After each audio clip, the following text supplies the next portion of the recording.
Okay, let's continue on with the second part of chapter 1. We're going to talk about the bridge, and we have different types of bridge constructions, both in the plastic and metal types, and that's just to accommodate the different shapes of noses. And for plastic bridges, usually it's more difficult to adjust, and they have a couple of different varieties that are built off the same concept. The first one is the saddle. We'll go ahead and show you that. This one spreads the weight of the frame over the sides and the crest of the nose. And the modified saddle is very similar to the saddle, but it just has a little bit of extended plastic towards the back. We'll see a picture of that. And then the keyhole we can see is shaped just like an old-fashioned keyhole if you look at it from the back side. And the bridge rests on the side of the nose, but it does not rest on the crest of the nose. So let's take a look here. Maybe we should have a picture of a saddle bridge. And here you can see it rests just right on the nose.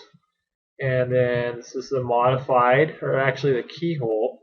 You can see the keyhole look here where this resting on the side of the nose but not on the crest. Now let's go to metal bridges.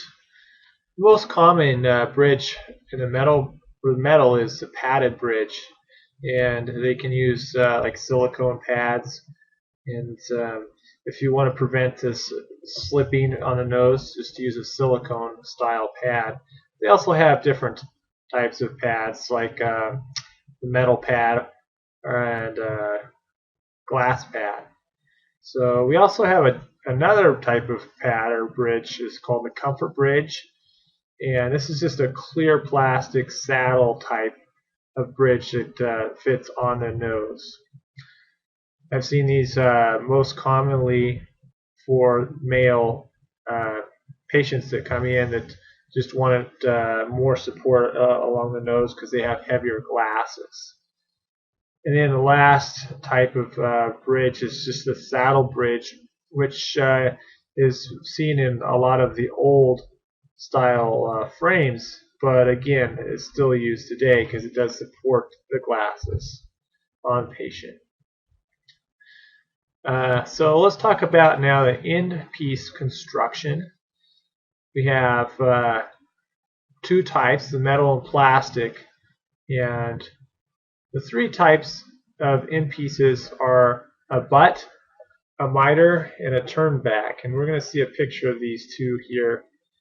The miter we can see is just it's like a 45-degree angle, and it's not too common that we have that. Most commonly today we have either the butt style, which meets up with the front portion or the front piece, and the turn back. So this would be the temple right here, and this would be the front piece. Now the temple construction has several portions or several styles, and the first type that we were going to talk about is the skull temple. The skull temple just bends down behind the ear and follows the contour of the skull. This is a very common type of temple. And the library temple is something that we would, I guess, see maybe not as commonly because it goes straight back, but I guess you could think of this as like Dexter. And it goes just a straight back, and it would tend to slide down if you leaned forward. Convertible temples are similar to a library temple, but they can be basically molded to the ear and bent like a skull temple. Well, the common type of temple is to adjust to individual ear lengths. Now, the other two types of temple construction are the riding bow temple and the comfort cable temple. These are meant to for people that are more active or that have difficulties with glasses staying put, and so they curve around the ear and usually used in safety frames and in children's eyewear. The comfort cable is also pretty much the same as a riding bow. It's just made of metal.